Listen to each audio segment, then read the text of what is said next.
Mahirap maghabol sa taong wala nang pakialam sa'yo. Hi my loves, alam nyo, totoo yun.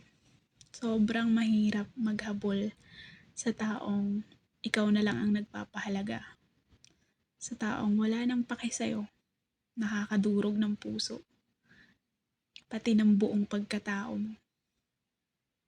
Mawawalan ka ng tiwala sa lahat ng taong nakapaligid sa'yo. Higit sa lahat, kukwestiyonin mo kahit sarili mo. Kapag nasa ganong point ka ng buhay mo, hindi mo alam kung paano ka mag-uumpisang muli. Ang hirap nang ikaw lang yung umaasa sa isang bagay na imposible nang mangyari. Ang hirap kapag nakita mo siya na sobrang masaya na.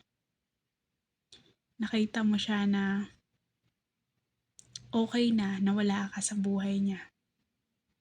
Tapos ikaw umaasa pa din. Umaasa pa din sa bagay na alam mong hindi na pwedeng mangyari. Niisip mo pa lang, sobrang sakit na. Paano pa pag nararanasan mo na?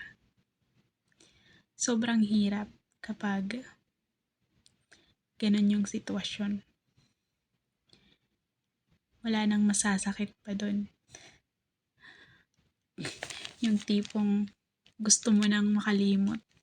Gusto mo nang matapos yung ganung pakiramdam. Pati sarili mong buhay gusto mo nang tapusin. Kasi gusto mong maging masaya na lang din.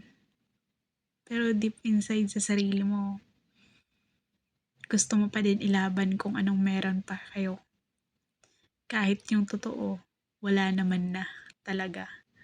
Kahit na ilaban mo pa, alam mo umpisa pa lang talo ka na. Sobrang sakit nun. Sobrang hirap. Yung gigising ka sa araw-araw, matutulog ka sa araw-araw na question mo yung sarili mo. Saan ka nagkulang?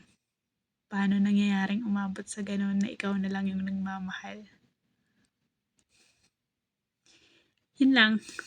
Masakit talaga pero kailangan mong matutunan bumangon kapag nasa ganun kang sitwasyon. Tuloy-tuloy lang, aabot ka din sa dulo na pag nakasurvive ka, mabibilib ka na lang sa sarili mo. Paano mo nalagpasan lahat ng yun? Yun lang. God bless.